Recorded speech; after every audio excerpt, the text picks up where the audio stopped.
All right, my friends, welcome to episode 291 of Prof and Dev Play Games. We are back live. We're talking about Mass Effect, Mass Effect 2, Mass Effect 3, Mass Effect Legendary, Ass Effect, the porn version, if we can. If we got time at the end, stay tuned. My name's Larry, the professor at Prof Plays Games on Twitter. Over there is Anthony, the dev at Summer Speak. Is there really an Ass Effect? There's got to be, right? I was actually going to ask you. I'm like, do you know something I don't? Is that No, a thing? But I'm gonna do something that's wrong. Google just You know to what? see. Nope. Well, I'm gonna turn on my like, VPN. Hey, yeah. I'm turning on my VPN Hey, to search. Did you mean Mass Effect? No. Yeah. I really mean Mass Effect. All right. Pinterest, know your meme. Okay, Ass so it's Effect? a meme. Uh-huh. Well, I'm definitely my VPN's on. Ass Effect. Let's see. Know your meme. Come on, tell me there's no commentary available. Yeah, it's just like actually silly memes. Mostly a lot of Miranda's butt. Oh yeah, Camera angles. that makes sense. Yep, I got the. Do you mean Mass Effect? I just got a bunch of Mass Effect stuff. No, actually I don't. I really don't. I wanted to. Add one more word to my search.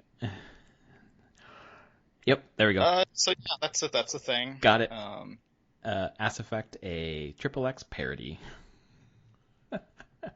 Of course. I'm gonna make sure to turn the volume down. All right, so we are talking about Mass Effect.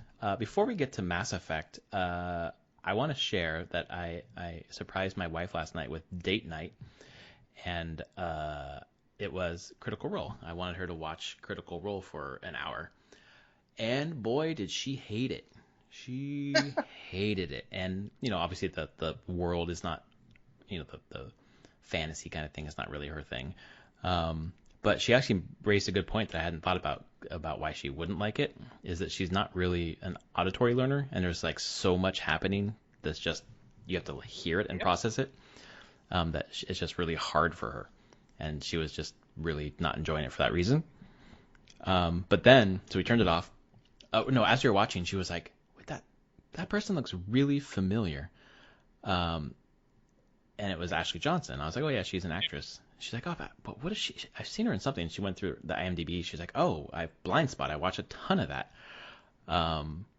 in LA. And then she knew who that was. And then when I turned the video off, the algorithm popped up Between the Sheets with Ashley Johnson. So we watched that. And she was like, this is really cool. So we ended up watching that. Okay. And she really, really liked that. Oh, my. Oh, yes. This is definitely. Yep. That's what I thought it was. Okay. Well, that was some sorry sex is what was happening there. There we go. Well, that's interesting. I mean, I get it.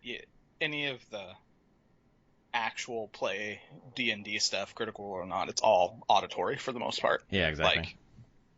Sometimes they'll have their props for combat, but for the most part, it's just listening to people talk. Yep. And make up story through talking. And if that's not how you process information for the most part, or have a hard time, or off-put by processing that way, then yeah, that's probably not the thing at all. Sure wasn't. And it's also like you have the we watched the first hour of the first episode of the Mighty Nine campaign, and there's points where Liam is talking as Caleb, and there's points where he's talking as Liam.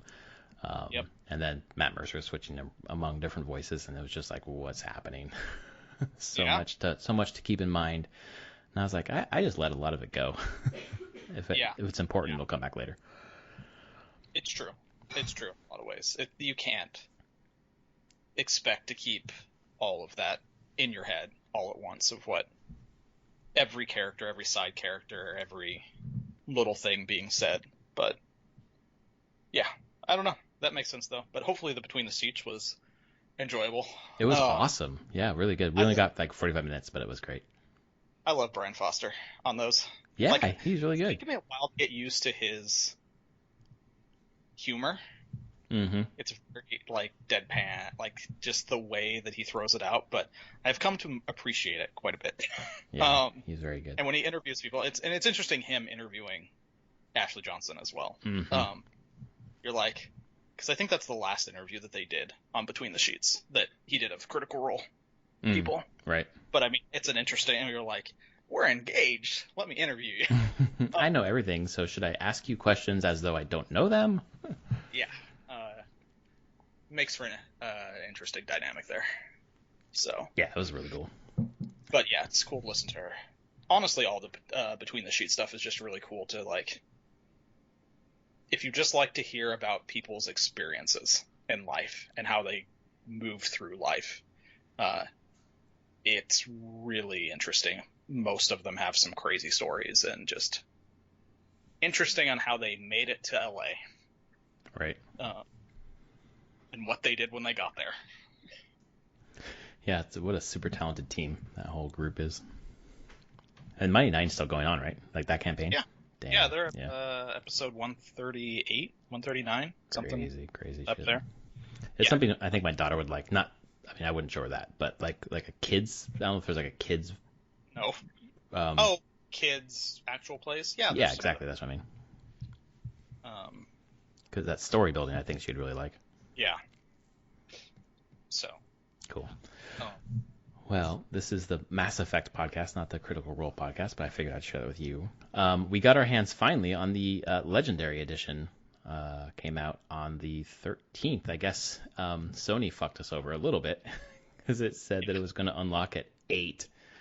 Well, it's weird. The countdown in the store said 8, but when I Googled like unlock times, like just Googled like, hey, when is it going to unlock? It always said 9. And the email I got when I pre-ordered said it would unlock at 9. Which is the standard time, so that makes sense. Yeah. So I don't know what the hell happened on the storefront on that, where it got countdown to 0 and then was like, no, you can't actually play it yet. We're going to increase that by an hour again. Right. But either way, 9 o'clock on that Thursday night, it unlocked. And I got to dive back into Mass Effect. And how did that feel? It felt great. God damn, the music is good. It is so good. Just, like, before anything, just the music of, one, the Legendary Edition home screen, where you get to select which game you're going to. Love it. And then, of course, going to Mass Effect 1, and then just I'm like, oh yeah, I remember this menu music. I'm just going to sit here for a little bit and just enjoy this. We look back and the episode in the last year where you, me, Travis, and Brad sat and talked about our favorite games of the decade. Most of us had three of us had Mass Effect 2 on there. And I always think back to this trilogy about Mass Effect 2 being like the pinnacle, and I'm sure it still is. But I forgot how good Mass Effect 1 was, and maybe it's because of the Legendary Edition making it better, but just the writing alone is incredible. I would agree. I think I still find 2 better in almost all ways. And it's really the only thing that bugs me about 1 from the writing and story standpoint is the pacing. Mm-hmm. It just doesn't fully know its pacing yet. Like, it wants to be cinematic, and then sometimes it just drags. It is slow, but I've for some reason been enjoying that. The first round, like, I didn't read all the codex stuff. I didn't explore every nook and cranny of like Eden Prime or whatever. But this time I'm slowly going through everything, so that the slower pace is fine. Yeah, and it's really just the pacing, because it's not consistent. It's just mostly like Eden Prime. We can get into it. Like, starting it, doing Eden Prime felt great overall. Like, 1, the game looks beautiful. Compared to what it was. It's still clearly an older game, but this is not a 2007 older looking game anymore. Like, texture quality is quite a bit higher. There's a lot of detail to your party members' characters, less to the secondary and side characters. You can tell where they spent their art budget, right. But the armors look great. The weapons looked great. The sky on Eden Prime, they changed it. It's actually daytime on Eden Prime in this game. And it was nighttime before? It's not night, but it's like stormy clouds and like kind of like this ominous Reaper activity kind of feeling going on. Yeah, right. That's but they true. actually changed it to be like bright, cloudy blue skies. Which I saw someone write saying that actually more thematically fits with the openings of the other games, where all the games now open on what looks to be nice, normal days in the universe, something tragic happens. Right. Which was an interesting choice, but I'm sure they went through there, and you're not just going to change the skybox like that to something drastically different if it did serve a purpose for the overall story at that way. Yeah, I was going to ask if the purpose was to like illuminate things literally with light, but maybe not. It could be, and it could also just be to more match that of being like, hey, that's just kind of how the games start, is routine. It should be a routine thing, nothing special, but that doesn't mean that bad things don't happen in those days. Right. So who knows? But I think there was a choice there. But it looked good, and like I do think the opening on Eden Prime is still pretty incredible opening for a game overall. It throws you in it. It presents you with the overall problem really quickly. It introduces the primary villain early. Yep. And motivation on what they're doing. You don't have to fully understand what their motivation is completely, but you're like, okay, they want this thing. They're here for this thing, and they have powerful allies, and they're working at it. And it's enough to get you thrown in there. You hit the beacon as Shepard, and boom, and now you're off to the races there. And I think the only thing why I said the pacing sometimes fails is I get to the Citadel. And this is, I think, where back in the day, where BioWare was still like, well, we're coming off of like KOTOR. I don't even know if was Dragon Age out at this point, the first one. I thought they went right from KOTOR to this. They might have. I think the first Dragon Age was meant to come out potentially before this, but but it slipped its release multiple times. Dragon Age came out 2 years later, year and a half later. But they were still in that. We've done Neverwinter Nights and D&D games and the KOTOR games, and they still had this thing of, all right, we drop you at the Citadel. The most important thing you do after Eden Prime Citadel is you need to go to talk to the Council for a lot of things to happen. You don't get kicked out of the Citadel at that point, but you can spend a lot of time from entering the Citadel and doing that first talk with the Council. And there's not a needed segment there, because all of the side quests and everything you do about learning about the Citadel, and actually a number of other quests open up after that point. Once you're now, hey, go look around, try to find people in the Citadel, like you can get into the wards and stuff after talking to them. Yes, that's when you can get to the wards, and the thing is, and I did it this time too, I knew I was doing it this time, but the first time when I bounced off the game multiple times was because I spent so much time in the Presidium before going to that tower and like running around slowly. That's what I did this time, and I can't remember what I did last time, but I was trying to like solve the case before I got to the Council, and I didn't remember if you could or couldn't, and I didn't want to look it up, so I went everywhere, did everything I possibly could, found a couple of side missions to go to like different like star networks later or whatever, or star clusters or whatever. But then I got there and then I couldn't prove it. And I was like, okay, I'm not supposed to, I think.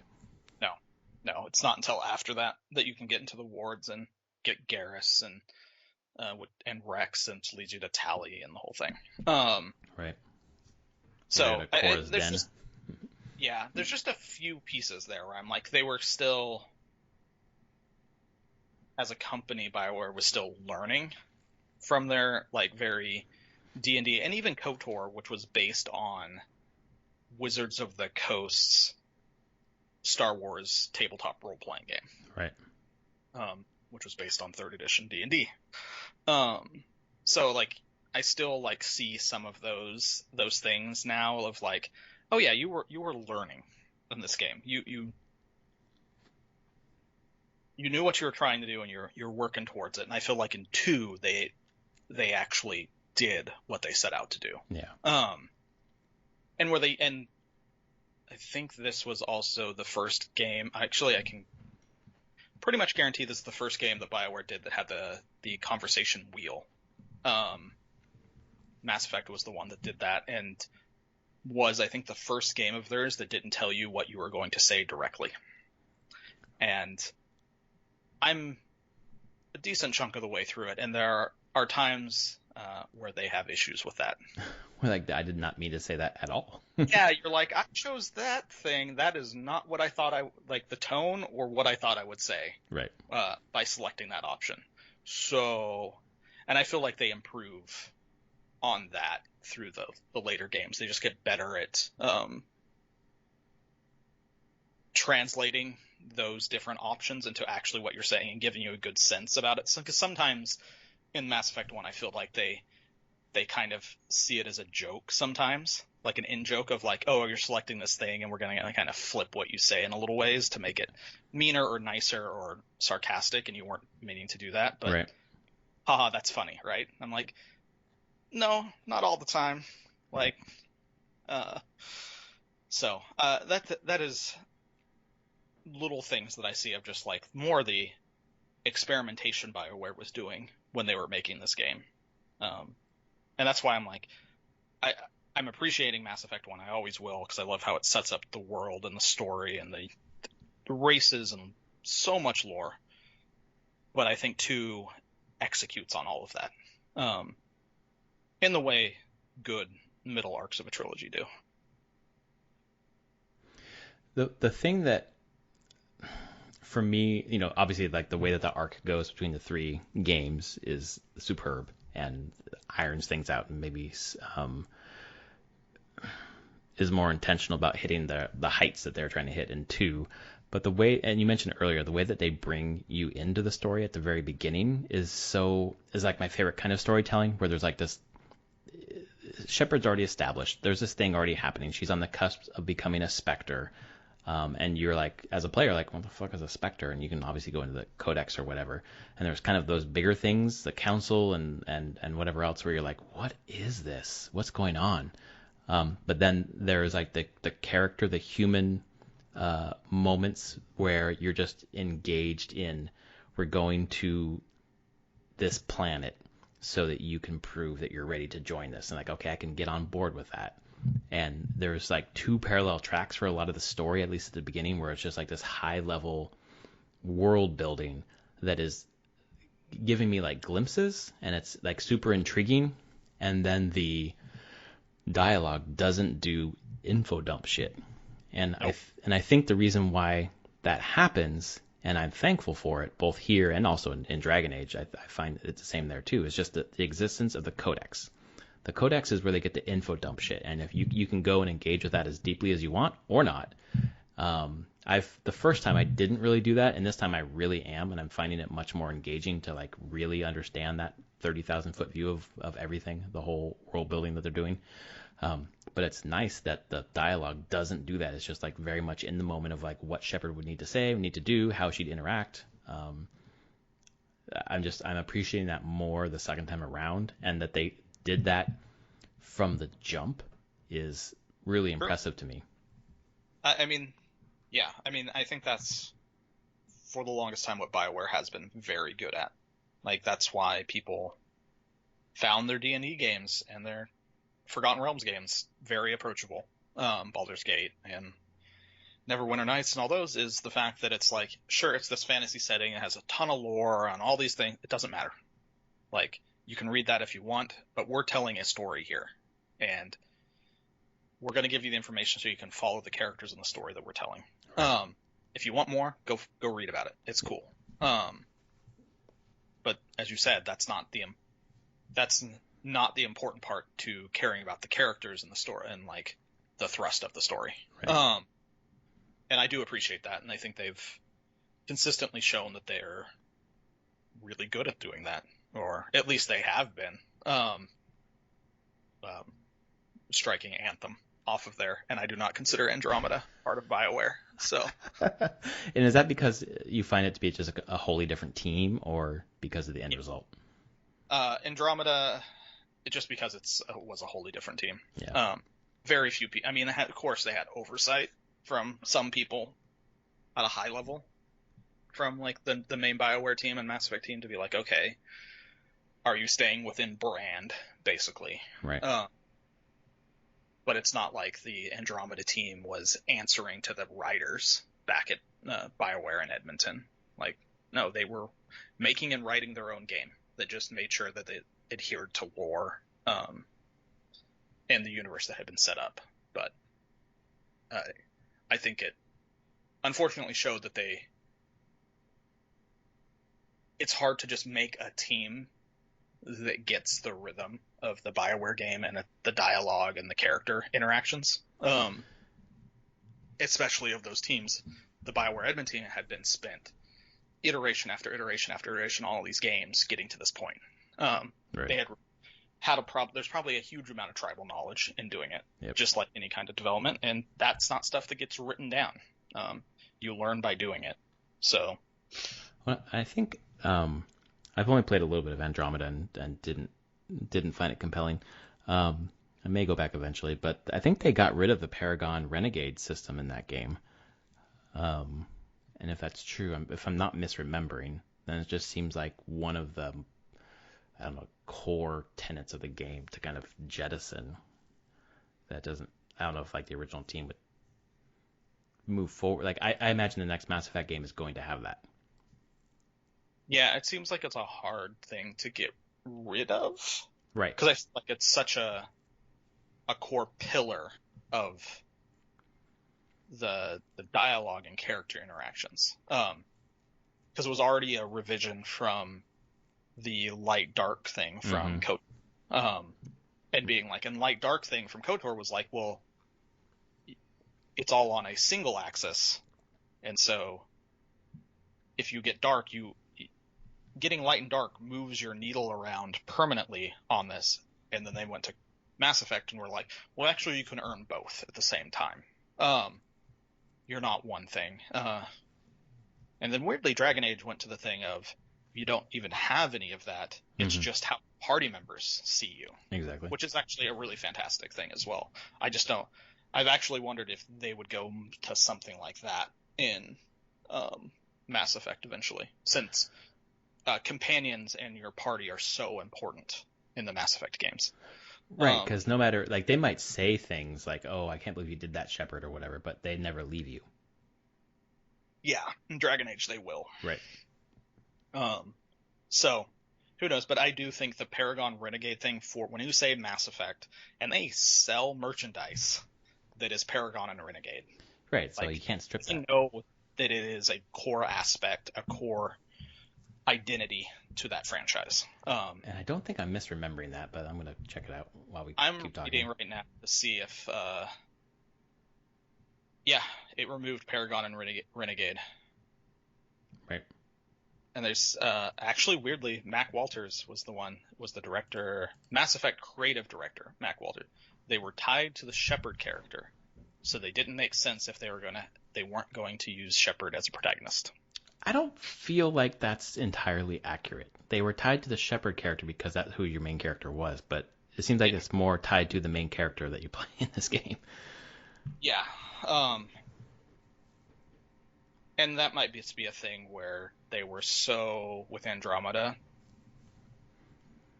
rightly or wrongly, trying so hard to break from the Shepard character. They may have gone too far in that way. Right. Being like, we can't be seen as like just the next Shepard or another Shepard. Like, so who knows? Like sometimes decisions like get like made just because you were like, oh, we just want to be very different from that. Yeah, I can see that. Is that good or bad? I don't know. Like that's the thing with any game design thing. There are dozens of directions you can go. There's usually never a right answer, and honestly, there's probably a good game on half dozen of those choices. It's just how you execute on it, and I think this is one, like, you could replace Paragon and Renegade, honestly. You just need to, honestly, replace it with something that is equally as compelling, and reading here, it doesn't sound like anything got put in that was equally as compelling. Right. So, I don't know. I enjoy the Paragon Renegade stuff. I do too. I should ask, Sorry, where go are you ahead. going? Which direction are you going? I can never... So I think I'm going toward Paragon. I can never really get away from Paragon. The problem is that sometimes the renegade options just fit my mood better in that moment. So I think I'm kind of splitting them a little bit right now. Because when I go into my character screen, I've got a little bit of Paragon, a little bit of Renegade right now. Yeah. What about you? Considerable Paragon overall. Yeah. Little Renegade, not much. I do know someone who's like, okay, this time I'm going to go full Renegade. Choose every Renegade answer all the time. Oh, dang. And it does sound actually hilarious. Like, just insanely hilarious sometimes. There was a Game Maker's Toolkit video that I watched a week ago getting ready for this game, where it's really examining the choices that you make in Paragon and Renegade, and their thesis, or I guess, or their conclusion was that the game was meant to be played as Paragon, and you don't really get a lot of options with Renegade. Obviously some things get locked out as you make choices, but overall the story still moves whether or not you're Paragon or Renegade, and it seems to move in the Paragon direction more than the Renegade direction. I'm not sure how you feel about that. Do you think that as someone playing Renegade, that there really is like a substantial difference in how the game plays out? No, because I don't think the overall story changes all that much. Mm-hmm. Some details change. Like, that's the thing about it. Like, you're still Shepard. You're still working through fighting the Reapers, saving the galaxy. Take that for what it is. It's more about the Renegade path seems to just be more about the direction you go about doing that. Mm-hmm. More so than not doing it. Because, like, yeah, Renegade is just very much seems to be the ends will justify the means, and I'll do whatever the hell I want to get to the end. Exactly. Yeah. And that can be very funny sometimes, I will say. Because there are definitely times when I'm like, yeah, I'll just take the Renegade option here because that's, like you said, more fits the mood of the thing. I mean, like, no, I don't think my Shepard would be nice to this person now. Exactly. But there's moments like at the beginning when like Jenkins dies where you can just be like, soldiers dies, whatever. Soldiers die, whatever. Get over it. It's like, okay, who the fuck would pick that in this moment? It's, yeah, there's those early ones. There's a bunch of stuff in dealing with how you deal with like the council and the reporter. Like, just punch the reporter if you want to. Right. All the time. Just like little things. Like I said, it's the Paragon Renegade stuff isn't a drastic change, I think, to the overall story. It's just to the details, the smaller details of the story that do add up over time. Because if you choose like Renegade options in some of Mass Effect 1, you won't get the Rachni Queen. You'll kill the Rachni Queen. So that will never come back up. Right. In Mass Effect 2, you can do a Renegade option where you kill the Justicar. She doesn't join your team, and so you get Morinth on your team. Do you remember Morinth? Yeah, definitely. Like there is a whole path that you can take where you get Morinth on your team instead. Huh. And yeah, you kill who's the Asari Justicar in 2? It's her sister. Boy. I can see that character in my head. I can't think of the name. Samara. Oh, that's right, Samara. So Samara and Morinth is her sister. The not cool Asari, whatever they call that. But yeah, you can totally flip those, who you get on your team, and it does have effects into 3. I know that. Oh, that's interesting. I didn't know that was possible. Yep. I mean, that's a nice little detail that they do put in, of being like, yeah, if you want to be the full Renegade dick, you can make this happen. I think it's when the confrontation between Samara and Morinth happens, you can side with Morinth and kill Samara. Wow. It's dark. It's so dark. Yeah, I had Samara on my team for a long time. She was great. Yeah. And another cute thing is Morinth is one of the only ways you can lose the game through dialogue choice. In 2 or in 3? Yeah, in 2, you can recruit Morinth onto your team, and then you can romance Morinth. And if you romance Morinth, your game ends. What the fuck? I didn't know about this at all. Wow. I did have a save, because in 2 I did a save where I did this choice, because I just wanted to see it. What's I do. I guess spoilers, but why would it end your game? Morinth, what is Morinth considered? An Ardat Yakshi, an Asari suffering from a rare genetic disorder, which causes her to kill her mates, Oh, joining with them. So you can say, "No, I'll join with you anyway. I'll join." Like she's like, "I'll kill you," and nope, I'm fuck. doing this. We're doing it. Um, and then you die. Oh my It just god. goes back on a conversation wheel and says critical mission failure. Oh my god, that's amazing. It is amazing. It was a great little detail.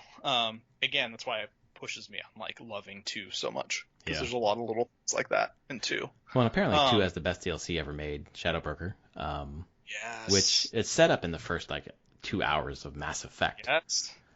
which is super cool. I had forgotten about that. I mean, that's the thing about playing Mass Effect 1. Like, because I'm gonna play these games in order Yep, me again. too. Um, I think anyone picking this up should do that, and I can highly recommend playing through Mass Effect 1 now. It's not that painful. The Mako does not make you want to. Would you text me? No, Put your head through a monitor? yeah, basically, because it sticks to the ground. I'm not flying off mountains all the time. Um, so yeah, playing through all of them in order is great, and as you said, like the Shadow Broker stuff is set up in the first couple hours of ME1. And I'd forgotten about that. That oh yeah, that this entity is just around. And it's not until Mass Effect 2 and that DLC doesn't really come back. But it's a constant presence through the games. Right. Uh, and it's nice. I'm like, it speaks to them having such a forward thought on some of these characters. Yeah, setting it up so early, like again, the Shadowbroker thing. Like I never really caught on. Like obviously, I saw this part of Mass Effect, but I didn't do that in Mass Effect 2, so I never really. Yeah. It didn't continue for me. I didn't carry that story forward. Yeah, then 2, all you know is that Liara is working for the Shadow Broker. Mm. Or Oh yeah. she's an information broker, Right. kind of. I don't think she's working for the Shadow Broker at that point. She is a competitor to the Shadow Broker, basically. Mm-hmm. So she's skirting up against the Shadow Broker. But that's in the main base Mass Effect 2. That's kind of about as far as you get until that DLC. I'm looking forward to getting back into 2 because I haven't played it since 2016. So, broad strokes I remember. Details I don't. I'm actually trying to think now. If Mass Effect 3, if you didn't do the Shadow Broker DLC, I wonder what that. I'm not going to spoil anything for you. I think there's probably story that you don't know because I doubt that they set certain things up. Yeah, I thought it had some effect on one of your squad mates. It does. It has a pretty big effect. Yeah, I think it's the green scaly guy. Is it him? Yeah, and then it has some stuff to do there, and it has another on. You mean Thane? Thane. Yeah, thank you, Thane. Mm-hmm. No, it has huge implications for Liara Okay. as a character. Yeah, I guess it makes sense. In 3, and I guess if you never did Shadow Broker, none of that would actually likely be. I'm curious how they carry that over if you don't do Shadow Broker, if they default Liara to a certain events happening, or if those events never happened. Yeah, which is what I'm so excited about. Which means maybe they just default it to something completely different. And your Liara in Mass Effect 3 was probably very different than mine. Yeah. Well, that's why I'm really interested in this edition is, to have everything on the same save file moving forward. But then if that DLC, I didn't realize it did affect your, kind of core story in Squad Mates so much. Because if you didn't buy into that DLC during the original trilogy, you just didn't have that effect. Yeah. But this, it's going to read like a brand new game, partially because the details I forgot, but also those new things I'm going to do that I never did before. Yeah. Yeah, I don't know. I assume I'm farther than you overall. Yeah, I'm only 2.5 hours in right now. Yeah, I'm like 10. which for this game is actually quite a bit. I have every crew member. I got off the Citadel, did all that stuff, and then went immediately to get Liara, just so I could have my full roster available. But I have not done Noveria or Pharos yet. I haven't made the choice. I think I just landed on Noveria. I did a bunch of side content, like I did the Bring Down the Sky DLC, which I guess you probably never did. No DLC. Yeah, so that one's in there, and then Pinnacle Station is the one that doesn't exist anymore. Right, the source code was destroyed, I guess. I heard it wasn't great, that DLC. I don't know. I never played it. Because the time when I would have...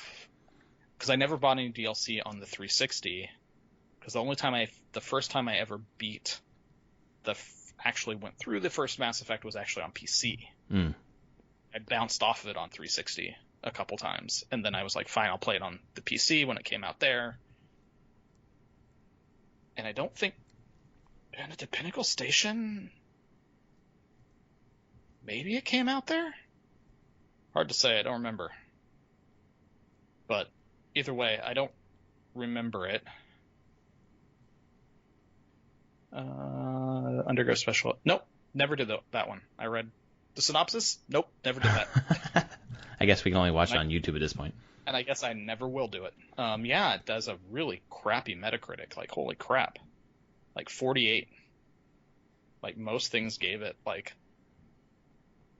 4s and 5s out of 10. So, good thing it was lost. Maybe it was lost out of shame. Right. Like, oh, we lost it. I feel like if you have a 360 hooked up, couldn't you still download that? But then that would imply the source code is not lost. Well, no. I mean... Or I guess they'd have to build it all from scratch or something. Yes, that's the thing about it. Like, they'd have to reverse uncompile it. Like, right. It might exist in that form, but it's hard to say. Yeah, because it was unavailable in the PlayStation 3 version of the game. They had already lost it at that point.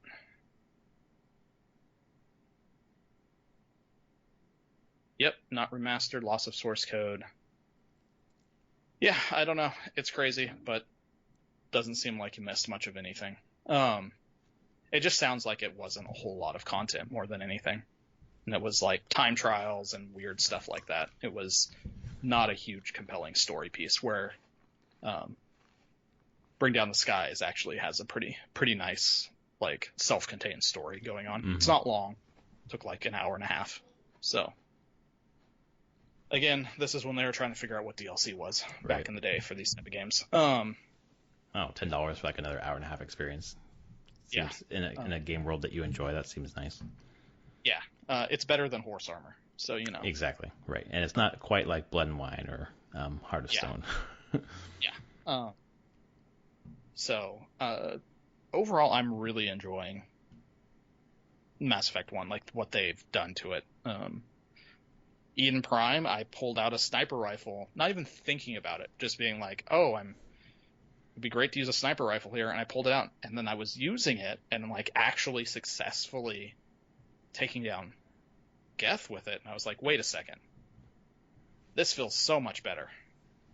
Because holy crap, did the sniper rifle suck in the first Mass Effect. I can't remember. That's the way your stats affected it. And so stats were so low at the beginning, and so stats gave, when you're zoomed in, your reticle would be swaying back and forth a lot. Right. So you just could never shoot. You're just like, good luck. You're not going to hit anything. And they've taken most of that out, where the RPG stats affect like damage and stats like that, not your actual like precision, which Mass Effect 2 and 3, that's how they switched it. They were like, no, people don't really like their shooter reticle being heavily affected by arbitrary stats. Right. Especially when like zoomed in, just like shooting down sights. So we're going to get rid of that. And they did it for Mass Effect 1 now. It's still Mass Effect 1 combat. It's still a bit clunky at times. Getting in and out of cover is way easier, thank God. it's not as snappy and responsive as Mass Effect 2 and 3, but it feels way better. It just feels like, okay, this was an awkward game from 2007. We're making it less awkward. We're going to make it manageable in combat, and it does. I'm also playing an Adept, and so I'm using biotics mostly in setup for the later games because biotics in Mass Effect 1 aren't great. They're hard to aim, and the way that there's really long cooldowns on them. Yeah, I found that same issue with the aiming. Yeah, it's just you can't. Like, it is me purposely saying, hey, I want to set this up so I can do this in 2 and 3.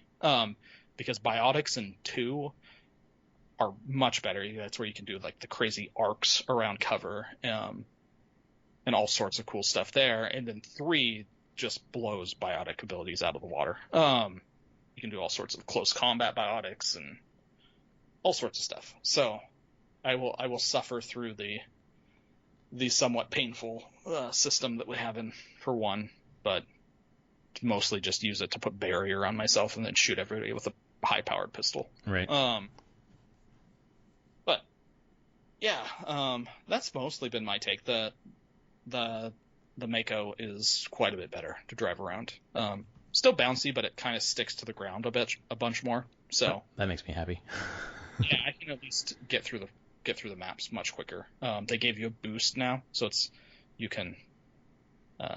not your jump, but an actual like forward boost, so you can like give yourself some fast forward momentum to get up like steeper hills and things. Yeah, so I mean, it's still not, I would say, great vehicle. Say great. It's not memorable vehicle movement, where you're like, yeah, this feels really great, like Halo vehicles and stuff like that. But it feels fine. Like, it's not a detractor from the experience anymore.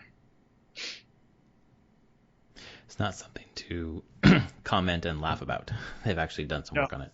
I mean, that's one of the things that stood out, right, when they were talking about remaking this, like, and we've made the Mako more drivable. Yeah, and they did. They followed through with that. Yeah, it's just, there just seems to be a collection of like quality of life improvements already that I'm either noticing, like directly noticing, or it's just like in the periphery where I'm like, oh, this just feels better than I remember. It does, and obviously it looks better. Yeah, it's hard for me because I'm 2 weeks away from the end of the semester and I'm just drowning in work and I just want to dig into this. So I'm trying to be very measured in how much I dip in. But once 2 weeks are up, man, it's fucking game on. Yeah, you're like, I'm going all in here. Dude, it is like, after I played The Witcher, maybe you, but definitely Brad was like, you have to play Mass Effect if you liked The Witcher. You need to. I'm like, I don't like sci-fi. But as soon as I started playing, I couldn't fucking stop. It was just, even on the on the 360, we're playing on the Xbox One or whatever. That version alone, it was still super compelling. And this is just modernizes it in a way that's really accessible. Speaking of accessibility, or accessible, there are not a lot of great accessibility options on this game compared to more modern games. But I guess is what it is, unfortunately. Yeah, basically that's holdover from when it was made, and clearly that's not where they were going to put their remake budget, basically. Right. It's pretty clear they put most of the remake budget into the first game. That's kind of where they needed the most work, right? Yeah. Because they did a lot. I've dabbled with even photo mode in the first game and taken some pretty great pictures, because like the Citadel looks amazing, the Presidium. There's reflections in the water now, just more detail in the textures and the polys. So it's like, oh, let's take a picture there. I took a picture in the Citadel Tower, kind of looking at where the Alliance members kind of stand. There's like this great cherry blossom tree type thing going on. And so I've really enjoyed photo mode. It really made me like appreciate the improvements to the graphics they did. Like I said, it's still not like, oh, this is a great looking game based on like 2020, 2021 games, but it does look particularly good for its art style. They've updated it in a way that fits the art style and makes it, I guess, just not look like a potato anymore. Right. No potatoes, please. No, not really, and it's been pretty nice there. Lots of little touches. Well, it's just nice to have this artifact. I know the PC gamers have had this forever, like the mods and whatever else, texture packs. But it's nice to have this artifact on like a modern, the newest console, basically, that I can move forward for the next 10 years and continue to revisit this game. And people will say mods and stuff. I have modded the textures on the PC version a lot. It's not like a quick process. It's incredibly time consuming. Well, that's a good point. So, This is just like drag and drop or plug and play. I mean, I just play it. I'm like, that's cool. I did very like 4K texture mods for ME2 and then like high res stuff for ME1 when I did replays of them. I probably spent a few hours before playing the game just downloading and installing mods so I could be ready. And it's much nicer just to be like, I'm just gonna play the game now. Looks great, cool. Than having to go figure all that stuff out and download it. Especially even now we talked about DLC, all the games have all their DLC. And which is funny because on the PC version of Mass Effect 2, I've been storing a zipped folder that has all the DLC. Since Mass Effect 2 PC came out. Right, to like archive it basically, or like have it. Yeah, because it was on the BioWare stores where you got it. Like it wasn't through Steam. Yeah. Like you bought BioWare points and logged into the BioWare account and you downloaded installers to install the mods and to install the DLC on the PC version. And I was like, God, this is going to go away sometime and I'm not going to have this anymore. So I just have probably like a 6 gig zip file that has been following me around for a decade at this point or longer. Yeah, I guess all those DLCs. So in the original game, when you did that, and then I guess compared to now, maybe it's the same, but like, how did you access that? Was it just like, did it add a quest in the game, or was it like? Oh, okay. Adds a quest in the game. It's like the same way in your Mass Effect 1, you will get a quest that is the Take Down the Sky. It's not called Take Down the Sky, or I think it's called like X57 blah blah blah. But that is, they would just add a quest to your quest log to go to a system where there's content for you to play. So I wouldn't even really, if I don't, I wouldn't know it as like the DLC mission. Yeah, no, and I think in 2 there's a lot of small DLC for 2. A lot of small stuff that you wouldn't even probably notice. You're just going to be like, oh, that's cool, I have this thing. Yeah, there's like weapon DLC and other things, right? Yep. Weapon, armor DLCs. There's 3 kind of like the Shadow Broker. Yeah, story DLCs. There's Shadow Broker, Overlord, and then there's like a vehicle-based one. The non-Mako vehicle. That was confined to just like a DLC pack. Specific missions that used it. I think those were the story-esque ones for Mass Effect 2. But I think they'll just be there, and they'll just unlock as you progress through the game. So, I think Shadow Broker takes place after the end of Mass Effect 2. Yeah, I guess I'm okay running into all of them organically. I just want to really make sure I don't miss the Shadow Broker. So if there was some called out that I have to think that the Shadow Broker one is...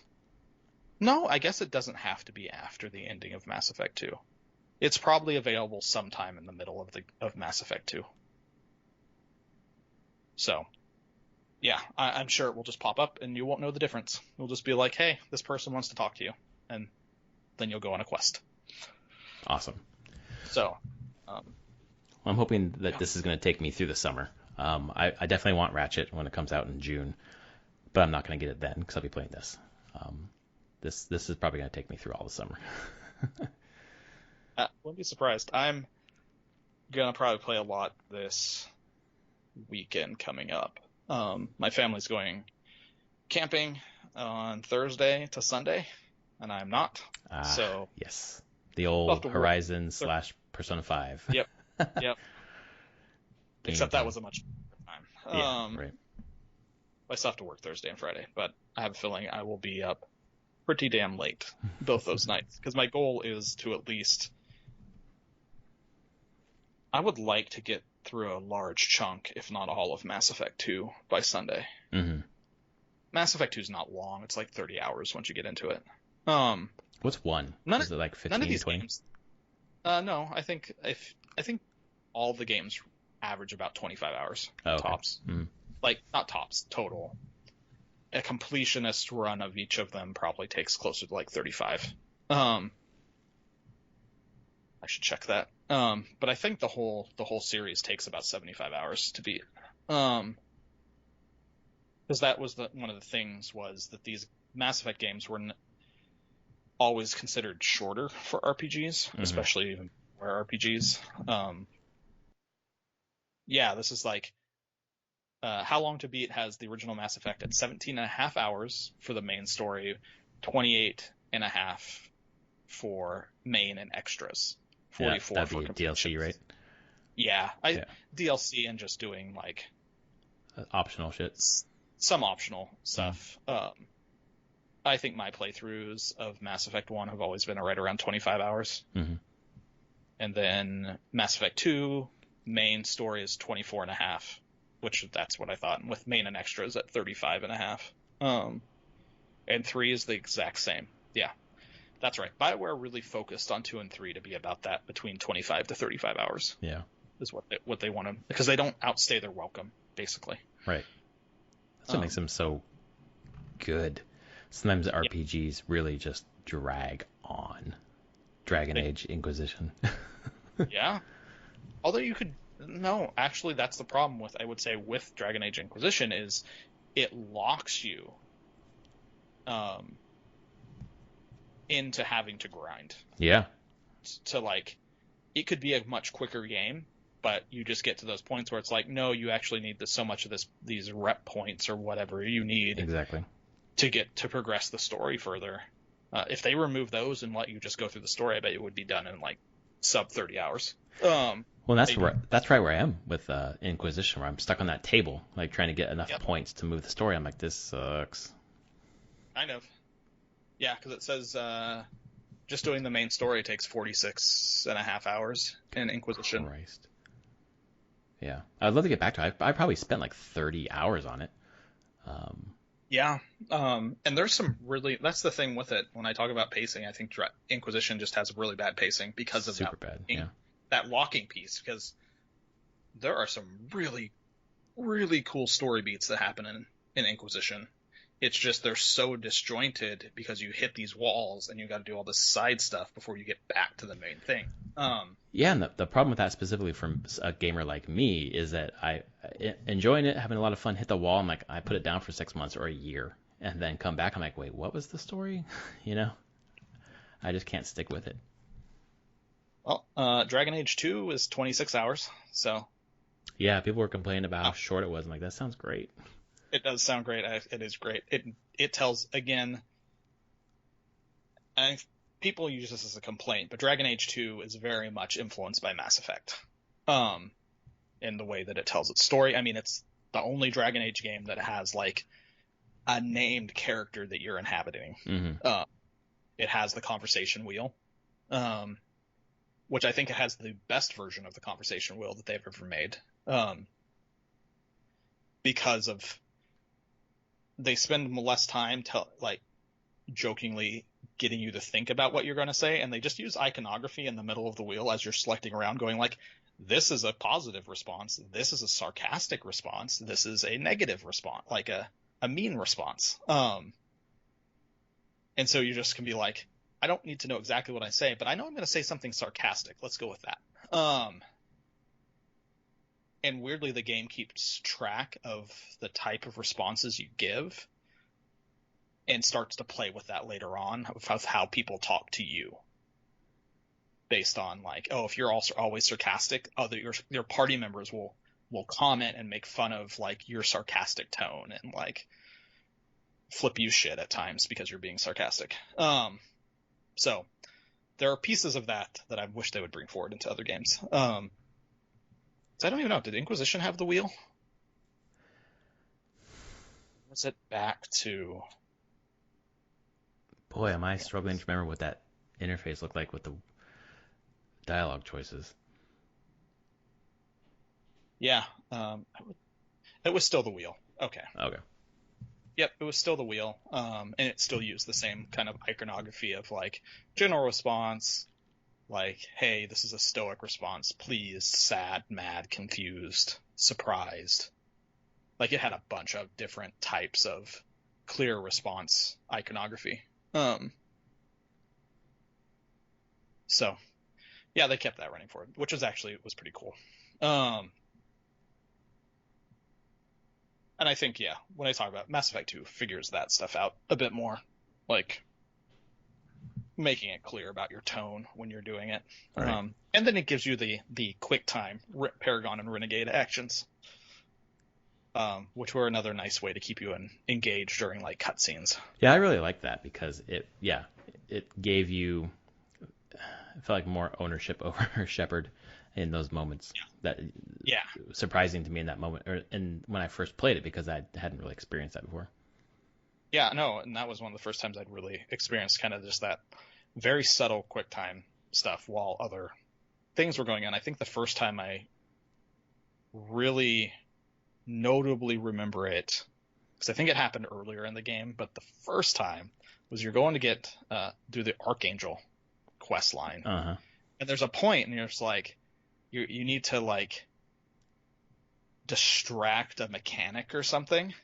And the Renegade thing popped on the screen and I just kind of instinctively hit it and you tase the dude to death. And I'm just like, oh shit.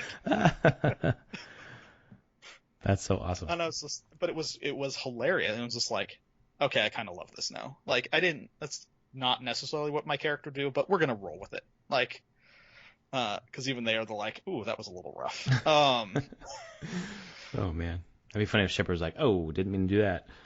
Yeah.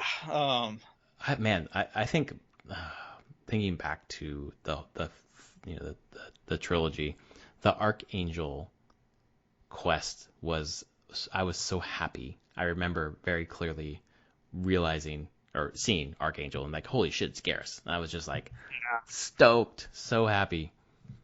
Man, it felt he's really great. cool. It did. It was such a good reveal as well. Because I'll say when I play, I did not know that was going to be Garrus. Right. And I guess maybe maybe someone smarter than me or more attentive than me would have noticed hints that might have been dropped. But as I've played it a couple times now, and they don't drop any hints that it's Garrus necessarily. Just in a general term of like, dude who is taking law into their own hands, sort of thing. But who pretty much from the get-go blows up the status quo of what you had ended Mass Effect 1 with. Right. So I wasn't necessarily expecting any characters from Mass Effect 1 to be in your party in 2, just because of the setup of 2. Right. Well, in this playthrough, I was hoping to like bring, because you choose Kaidan or Ashley. Yep. And I was like, okay, space racist. Right. I was like, okay, I'm gonna choose Ashley, even though she's a space racist, because I want a different experience. But then, I think I hit the same thing where I'm adding the skill points to them, and Ashley just seems so similar to Shepard in terms of some of the skills, whereas Kaidan is different. What class are you? I'm a soldier, and so is Ashley. Yeah, Ashley's soldier. See, yeah. I'm adept, and so Kaidan is basically me. Oh, okay. Although I'm not playing much with Ashley or Kaidan to begin with at this point. I'm mostly usually now taking around Garrus and Tali most of the time. That's the correct choice. It is the correct choice. Mechanically and story-wise is the correct choice. But now I have to figure out if I'm going to romance anybody. Like at all? Like you might not want to? I mean, I don't know. I mean, Fimshep, your options are Kaidan, Liara, Garrus, can you? I don't know if you can romance Garrus in the first game. I thought you could. Maybe I'm misremembering. Eventually add him. Like, you can romance him in 2. Mm-hmm. No. There's only the romance options in 1 are male shepherd is Ashley, female shepherd can do Caden, either can do Liara. Mm. That's your romance options in Mass Effect. Okay. And you don't have to romance anybody. Right. Yeah, 2 they expanded it. Where FemShep can be Jacob, Garrus, or Thane. And then 3... Oh, wait. 3 has, like, because it has the returning ones. Thane, Samantha, Garrus, or Caden. Caden will go male or female shepherd in 3. Kelly Chambers, Liara, and Deanna Allers. Interesting. So yeah, crazy. So yeah, that's the whole thing. I don't know if I want to romance any of those 3 characters in the first game. Yeah, it's so limited that I'm not super interested. Because as a female, Liara. It's either Caden or Liara. Yeah, that's not. I must have done Liara. I assume so. I mean, I would think so. I'm not a huge Caden stan or Ashley stan at all. Definitely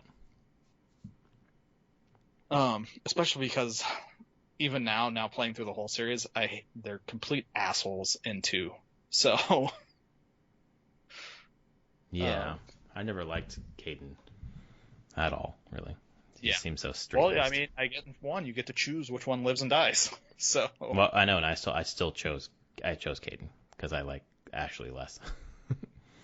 That's impressive. Goddamn space racist. Yep.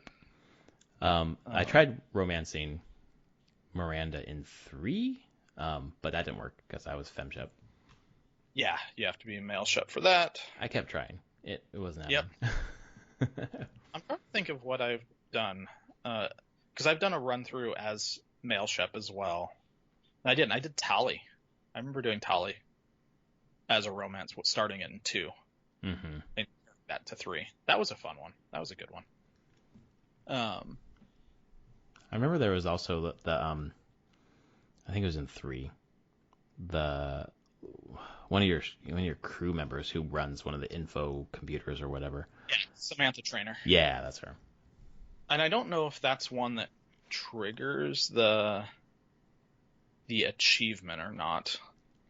Because there's a character in 2 as well that does the same thing. Kelly Chambers. She's your assistant. Mm-hmm. You can romance her, but it doesn't grant the actual like romance achievement. Right, because it's not like a. And it doesn't lock you out of other romance options. Mm-hmm. So yeah, you can have a fling. Yeah, I don't know. Did you say you're playing as FemShep this time again? FemShep this time. Mm-hmm. I assume at some point I will play it another time through as a male shep. Yeah, I'll probably do that for the first time eventually. It's so hard. I just like Jennifer Hale's. I was listening. Yeah, I was listening to the voice lines for the guy. I was like, oh no, it's Jennifer Hale. That's all. Sorry. Yeah. She's so good. She is. I'll give a shout out to her on her YouTube channel on Saturday. I wasn't able to watch it, but her and a bunch of the voice cast did a big Zoom call, an interview kind of thing. I fucking saw that, man.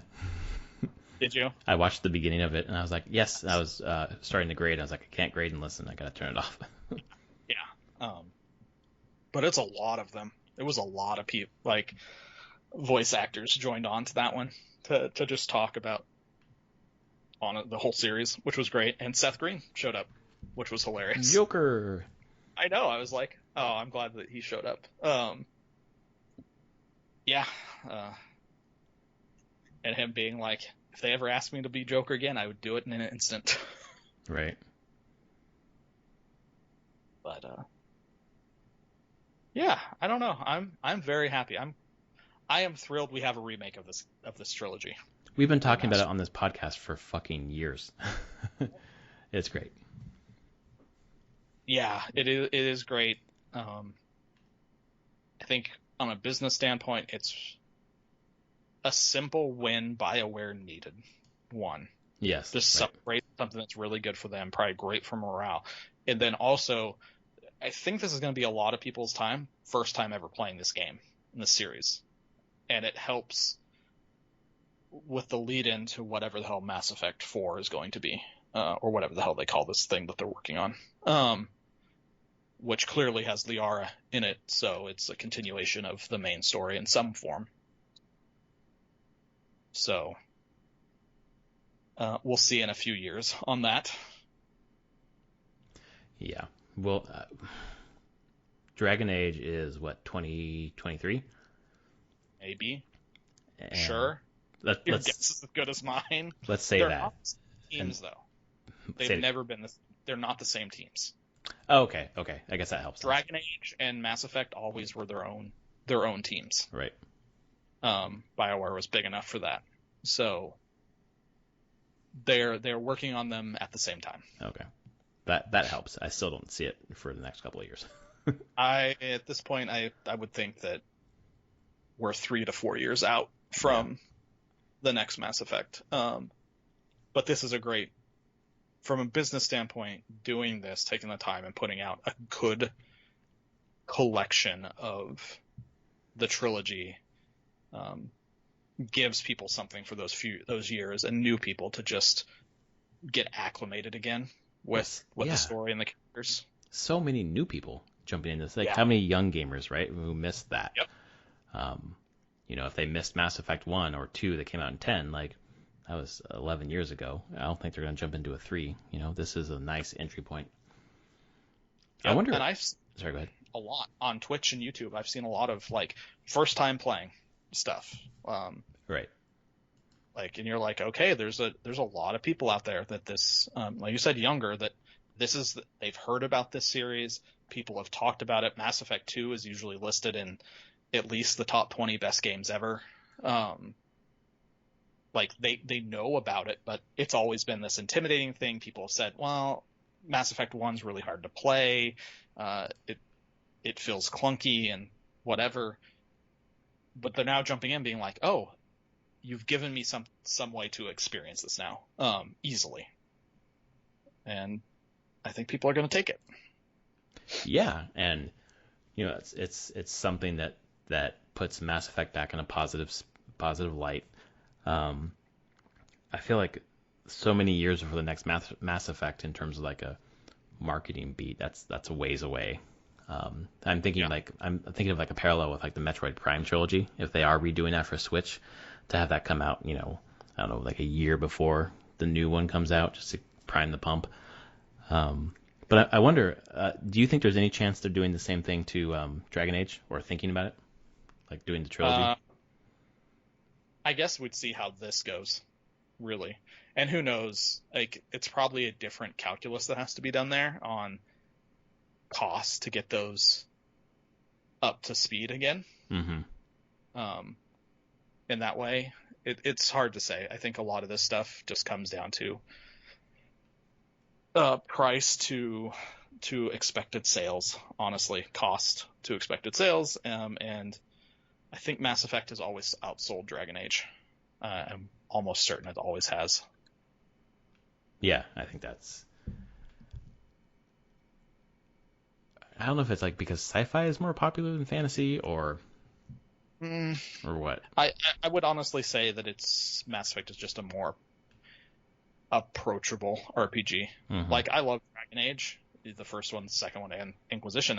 I just don't think they're nearly as approachable.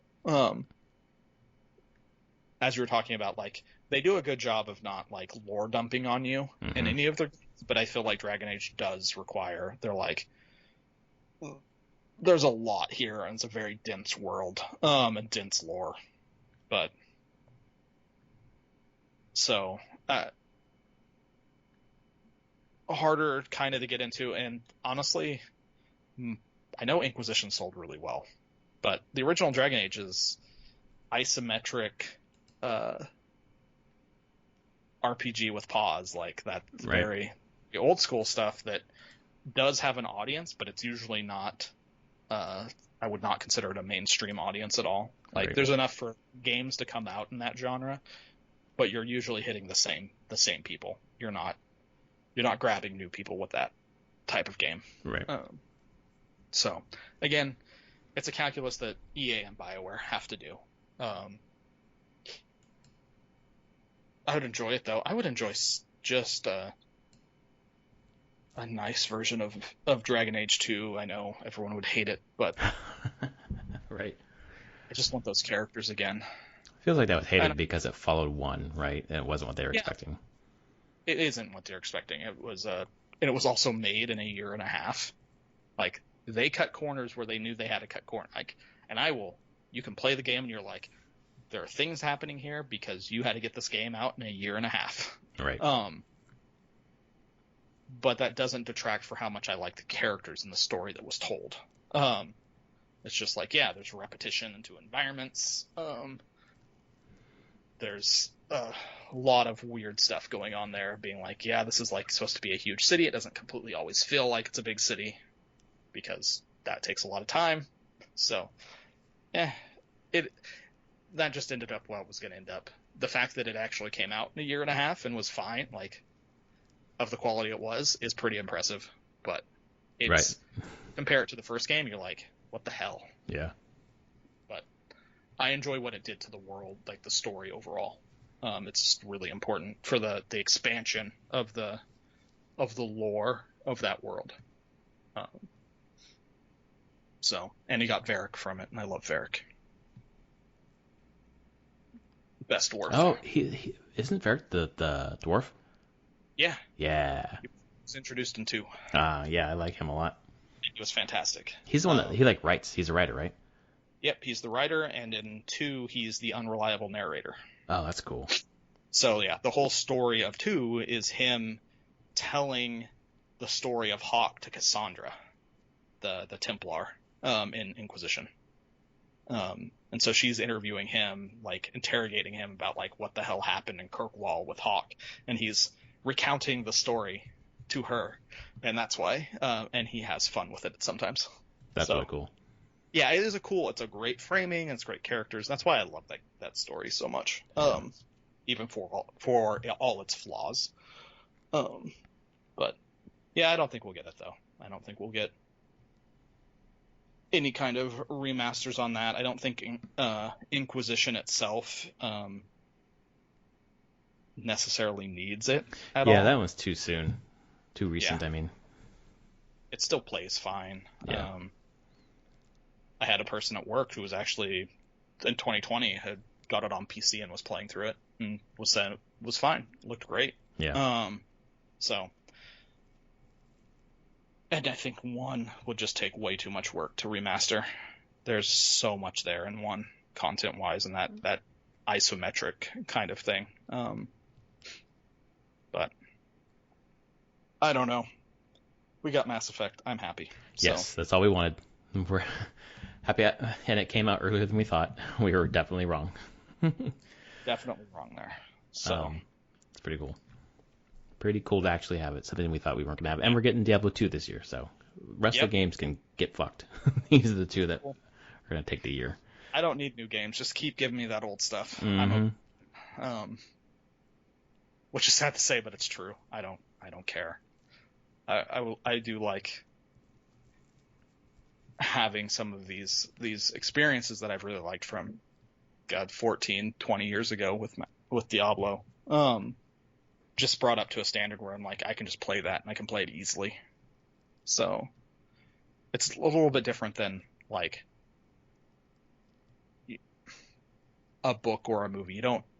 Movies sometimes get director's cuts or like new transfers, like, oh, look at this like cleaned up transfer on Blu-ray or whatnot. Yeah. Books tend to not get that.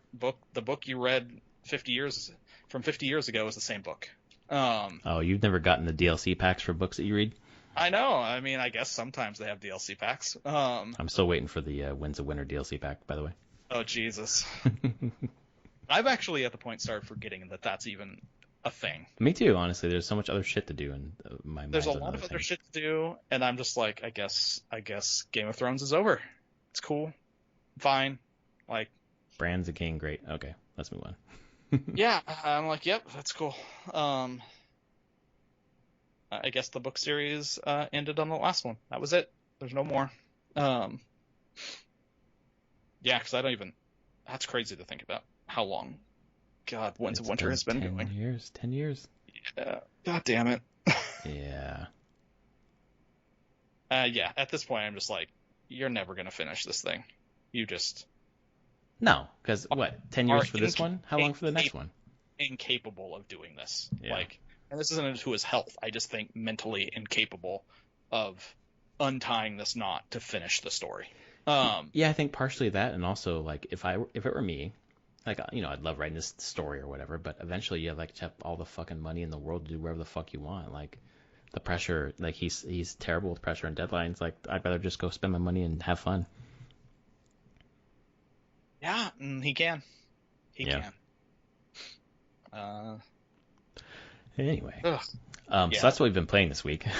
It has been. That's all I've been playing. Yeah, good stuff.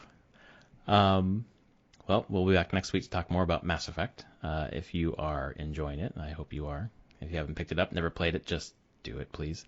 It's too good to pass up. And It's $6 for 3 pretty incredible games. yeah, right? $20 each for like their fuck. DLC. Yep. Like, it's a great value of if you just look at it for hours to dollars. And that's just saying if you played it through once. And this is a game in a series that really lends itself to multiple playthroughs in multiple different ways. It's one of the only RPGs I've gone back through multiple times. Yeah. Just because little changes do, while they might not be significant to the final ending of the story, they still matter in the details in other games and how things get revisited. So I would recommend it to anybody. This is $60 very well spent on a game. Yeah, it always reminds me of like Stephen King when he talked about ending The Stand, or not The Stand, The Dark Tower, where he even said in the book toward the end, I don't know if you ever read that series. No. But at the end, he's like, all right, this is it, stop here. Okay, fuckers, if you need to get to the fucking tower and have that fucking ending, here we go. But let me tell you, this is not the ending you want. That was the ending you want. Endings suck. The journey is what it's all about. And that's really Mass Effect to me. Like that last piece with the different colors and whatever else, like the rest of it was what was important. Like the character building throughout, Yeah, it is. I love the characters, and they do a great job with characters in the entire series. Yep. Yeah. Well, even awesome. Side characters and stuff. So. Yep. Anyway, let's get back to it. Well, I'm gonna go to sleep actually, but this was episode 291 of Prof and Dev Play Games. We're gonna hit episode 300 sometime during the summer. Looking forward to that. Nice. Yeah. We'll have to think of something special for that, some giveaways and such. All right, folks. If you like our podcast, please tell a friend. Rate us on your podcast service of choice, and we will see you next week. Awesome. Later, everyone.